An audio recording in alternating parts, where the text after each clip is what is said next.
आज के वीडियो में हम बात करेंगे टाइम स्पीड डिस्टेंस के इंपॉर्टेंट क्वेश्चंस के बारे में। देखिए प्रश्न दिया है, यदि कोई व्यक्ति 48 किलोमीटर प्रति घंटे की गति के साथ कार द्वारा ए से बी तक जाता है, यदि वह वापसी की यात्रा में अपनी गति में 25% की वृद्धि करता है तो वह मूल समय से 30 मिनट पहले पहुंचता है, तो पूरी यात्रा के दौरान उसके द्वारा तय की गई कुल दूरी बताएं। तो दूरी मान लीजिए दूरी थी x, ठीक। वो व्यक्ति ए से बी तक गया, तो उसकी चाल थी 48 किलोमीटर प्रति घंटे की, यही थी। और वापस आया यानी बी से ए, तो 25% की वृद्धि हो गई, यानी 48 गुणा 125/100, ठीक है। ये 5 और ये 4, ये 12, तो कितनी गति? 60 किलोमीटर प्रति घंटे की, ठीक है। अब एक बात बताइए, आपका टाइम किसके बराबर होता है? समय होता है दूरी बटे चाल, यही होता है। देखिए अब आपसे क्या कहा है कि यदि वह वापसी की यात्रा में अपनी गति में 25% की वृद्धि करता है तो वह अपने मूल समय से 30 मिनट पहले पहुंचता है। यानी वो पहले कितने में आ रहा था? डिस्टेंस बटे 48 बराबर, ये यहाँ पे आ रहा है कितने में? 60 में। पहले पहुंच रहा है 30 मिनट, 30 बटे आवर में बनाएंगे तो 60, ठीक है। इसे आप इधर ले आइए, x बटे 48 माइनस x बटे 60 बराबर, इसे लिख सकते हैं, कट जाएगा 1/2। इसका एलसीएम ले लीजिए, कितना आएगा? इधर ले लेते हैं, 48 और 60 का 240 आएगा। ये 5x, ये 4x बराबर 1/2। ये x बटे 240 बराबर 1/2। 2 से ये कट गया 120, यानी x कितना आया? 120 किलोमीटर। ये दूरी क्या आई? ये एक साइड से दूरी आई है। आपसे पूछी है पूरी यात्रा के दौरान उसके द्वारा तय की गई कुल दूरी, तो कुल दूरी क्या हो जाएगी?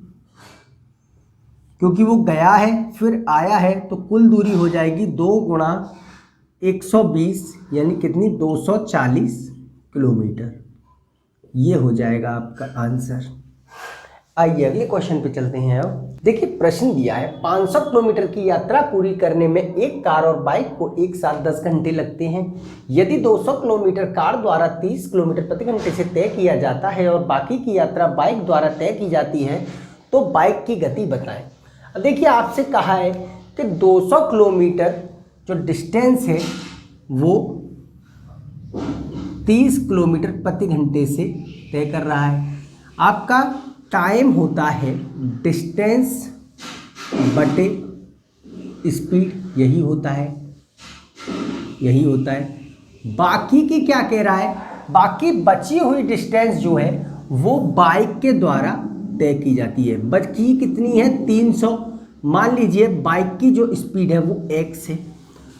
दोनों को कितना समय लग रहा है? 10 घंटे लग रहा है। जी बिल्कुल, इसे आप काट सकते हैं, तो ये 10 माइनस 20/3 बराबर 300/x। ये आपका हो जाएगा 10/3 बराबर 300/x। ये 10 से ये 10, 0 से 0 कट जाएगा, तो ये x कितना आया आपका? 90 किलोमीटर प्रति घंटा। यानी कि बाइक की जो चाल थी वो क्या थी? 90 किलोमीटर प्रति घंटा। ये हो गया आपका आंसर। आइए अगले क्वेश्चन पे चलते हैं। अब देखिए प्रश्न दिया है, एक व्यक्ति 20 किलोमीटर की दूरी 2 किलोमीटर प्रति घंटे की गति से, अन्य 20 किलोमीटर की दूरी 4 किलोमीटर प्रति घंटे की गति से और अगली 30 किलोमीटर की दूरी 6 किलोमीटर प्रति घंटे की गति से तय करता है, तो व्यक्ति की औसत चाल क्या होगी? अब देखिए औसत चाल क्या होती है, टोटल डिस्टेंस औसत चाल होती है, टोटल डिस्टेंस बटे टोटल डिस्टेंस बटे टोटल टाइम, यही होता है टोटल टाइम। अब देखिए समय आपको निकालना होगा, समय होता है डिस्टेंस बटे स्पीड, यही होता है। देखिए पहली बार में क्या डिस्टेंस है, मान लीजिए ये ए है, पहली बार में है 20, स्पीड है उसकी 2 किलोमीटर प्रति घंटे की, यानी कि 10 घंटे लगेंगे। दोबारा में 20 किलोमीटर 4 किलोमीटर प्रति घंटे से, यानी 5 घंटे लगेंगे। फिर 30 किलोमीटर 6 किलोमीटर प्रति घंटे से, यानी 5 घंटे लगेंगे। यहाँ तक क्लियर है। अब औसत चाल आपको निकालनी है, तो टोटल डिस्टेंस क्या है, 20 और 20 40 और 30 70 बटे ये 10 और 10 20, टोटल समय 10 और 10 20 आएगा, यानी कितना आया 3.5 किलोमीटर प्रति घंटा। औसत चाल जो है वो 3.5 किलोमीटर प्रति घंटा। आइए अगले क्वेश्चन पे चलते हैं। देखिए प्रश्न दिया है, यदि राम हैदराबाद से और राजू बेंगलोर से चलना प्रारंभ करते हैं, राम की गति 50 किलोमीटर प्रति घंटे है और राजू की गति 70 किलोमीटर प्रति घंटे है। यदि हैदराबाद और बेंगलोर के बीच की दूरी 600 किलोमीटर है तथा राम और राजू एक ही समय पर चलना प्रारंभ करते हैं, तो उनके मिलने का समय बताएं। देखिए राम आ रहा है हैदराबाद से और राजू बेंगलोर से, दोनों एक दूसरे के अपोजिट आ रहे हैं, तो स्पीड, रिलेटिव स्पीड से स्पीड जो है वो जुड़ जाएंगी, स्पीड ए और स्पीड बी जुड़ जाएंगी, दोनों की कितनी हो जाएंगी 50 और 70, यानी 120 किलोमीटर प्रति घंटे, किलोमीटर पर आवर ये हो जाएगी। दूरी दी है आपको हैदराबाद और बेंगलोर के बीच की 600 किलोमीटर, ठीक है। ये आपकी स्पीड है, इससे आप भाग करेंगे तो समय आ जाएगा।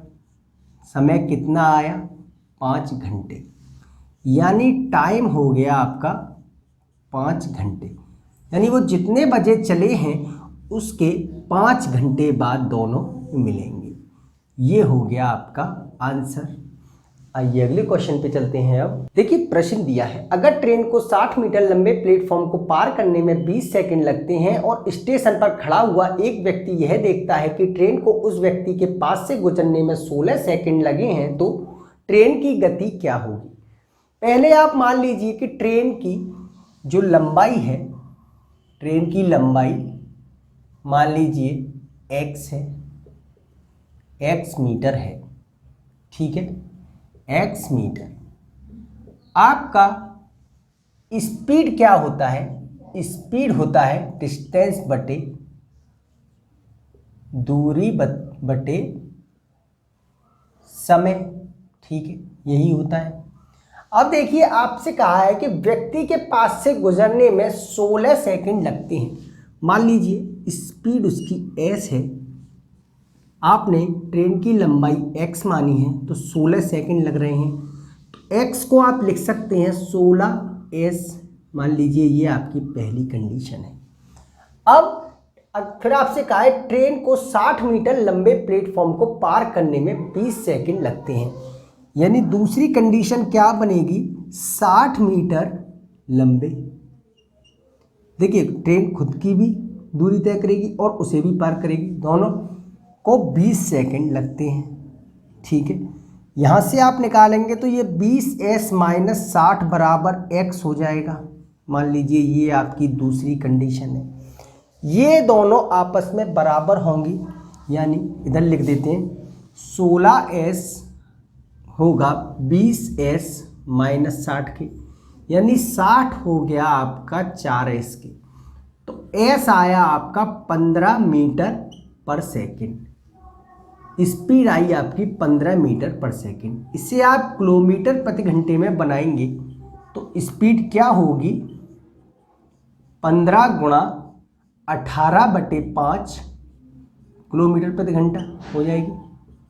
5 से ये 3 बार तो कितना आया, 18×3 = 54 किलोमीटर प्रति घंटा। ये हो जाएगा आपका आंसर। जी हाँ, ये हो गया आपका आंसर। तो इस तरीके के प्रश्न अक्सर आपसे एग्जाम में पूछे जाते हैं। अगर वीडियो आपको अच्छा लगा हो, चैनल को सब्सक्राइब करें और कमेंट करके जरूर बताएं। तब तक मैं आपसे मिलता हूँ अपने अगले वीडियो में। तब तक के लिए धन्यवाद।